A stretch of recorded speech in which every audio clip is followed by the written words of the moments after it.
Bismillahirrahmanirrahim. Assalamualaikum warahmatullahi wabarakatuh. Ma'asyiral muslimin, para santri, ikhwan dan akhwat yang dimuliakan Allah Subhanahu wa taala. Kembali ke padang mahsyar. Ini proses hisab namanya. Ya.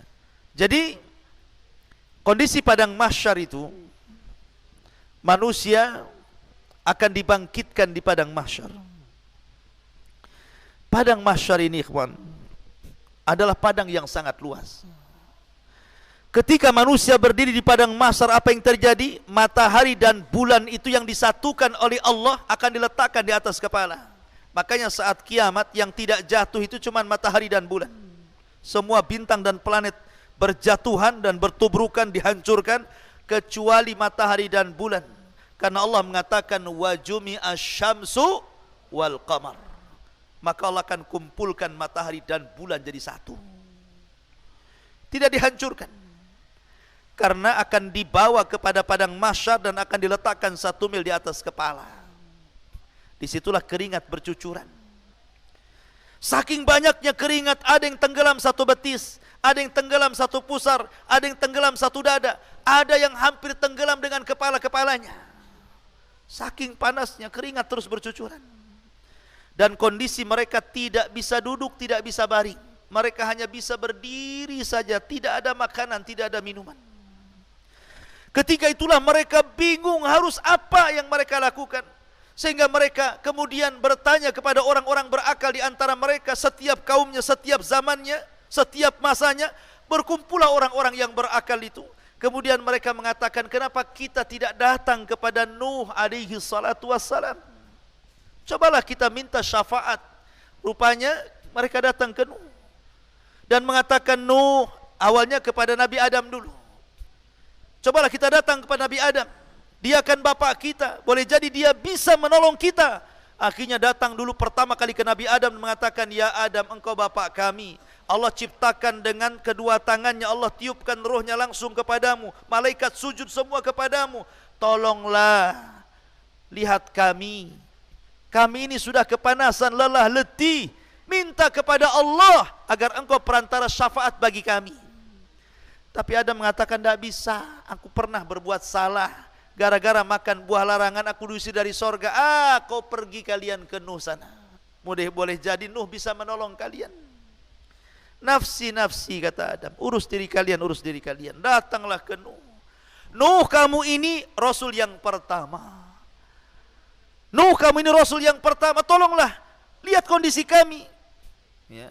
Ala tara ila ma nahnu fihi, ud'u ila rabbik. Tidakkah kau iba melihat kondisi kami? Berdoalah kepada Rabbmu ya Nuh, agar memberikan syafaatnya kepada kami. Tapi Nuh mengatakan, tidak, aku tidak bisa, karena aku pernah berdoa kehancuran kepada kaumku. Rabbi la tadhar alal ardi minal kafirin dayara. Nuh pernah mengatakan, ya Rabb, jangan kau sisakan 1 jiwa orang kafir kecuali kau binasakan. Sebaiknya kau datang ke Ibrahim sana.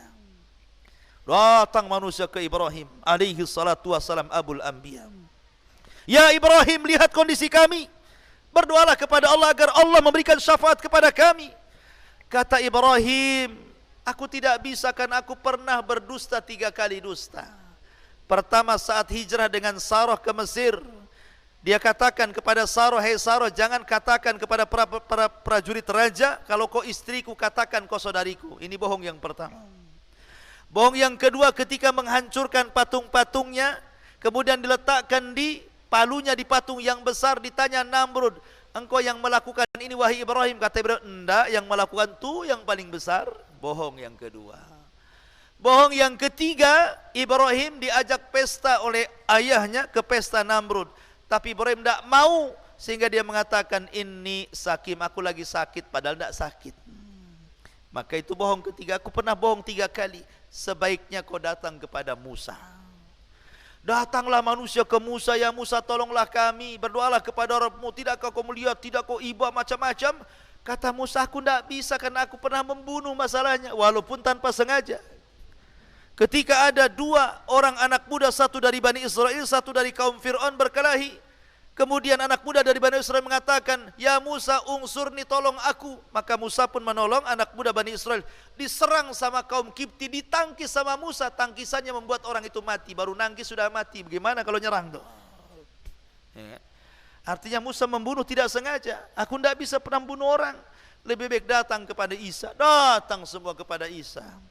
Isa tidak menyebutkan alasannya, tapi Isa mengatakan, sudah datanglah kepada Muhammad sallallahu alaihi wasallam. Datang mereka kepada Rasul sallallahu alaihi wasallam. Kata Rasul, analah kan ku coba. Maka Rasul akhirnya mencoba menghadap Allah, sujud di bawah arsy, lama sujudnya. Akhirnya Allah mengatakan, ya Muhammad, irfa' ra'sak. Angkat kepalamu, qul tusma, sal tu'ta, ishfa' tusyaffa. Katakan kau didengar, minta kau diberi, mintalah syafaat, ku beri kau syafaat. Dari situlah Rasul satu-satunya nabi yang memberikan syafaatul udma di padang mahsyar. Ya. Ma'asyiral muslimin yang dimuliakan Allah Azza wa Jalla. Maka ketika itu manusia akan dikelompokkan dengan sesembahannya masing-masing. Yang nyembah akar akan dikelompokkan dengan para penyembah akar. Yang nyembah ular kubra akan dikumpulkan dengan para penyembah ular kubra. Yang nyembah gajah juga sama. Yang nyembah berhala sama. Yang nyembah lembah juga sama. Dikumpulkan bersama sesembahannya. Dan ketika itu sesembahan yang merasa bisa menolong di dunia, Allah katakan, ini sesembahan kalian, mintalah tolong kalian kepada sesembahan kalian. Tidak bisa sesembahan itu menolong. Karena mereka tidak mendatangkan manfaat, juga tidak bisa mencegah madarat. Ketika itulah mengatakan, wasiqal ladzina kafaru ila jahannama zumara. Allah giring orang-orang kafir masuk ke neraka jahanam. Sehingga ketika sudah tidak ada orang kafir lagi di padang mahsyar, karena orang kafir tidak sempat masuk ke titian, mereka sudah masuk ke neraka semua, tinggal ada dua kelompok, mukmin dan munafik. Disitulah mereka diuji untuk menyeberang sirat titian itu. Maka seorang mukmin, Rasul yang pertama kali nyeberang, kemudian nunggu di ujung. Setiap ada umatnya lewat, Rasul berdoa, Allahumma salim salim, ya Allah selamatkan umatku, selamatkan umatku. Ya kan? Ma'asyiral muslimin yang dimuliakan, sehingga ada yang menyeberang dengan cepat seperti kilat, tahu-tahu sudah di ujung. Ada yang seperti naik kuda balap, ada yang seperti pelari, ada yang seperti berjalan, ada yang merangkak-rangkak, macam-macam. Ada yang baru nyeberang kemudian nyemplung. Ya, macam-macam orang. Dan orang munafik, mereka hendak mengelabui orang yang beriman. Karena setiap diberikan cahaya, hilang cahayanya. Nunggu cahaya orang yang beriman jalan. Naktabis min nurikum, tunggulah aku ikut cahayamu. Kata orang yang beriman, kau bisa menipu aku di dunia, kau tidak bisa menipuku di akhirat.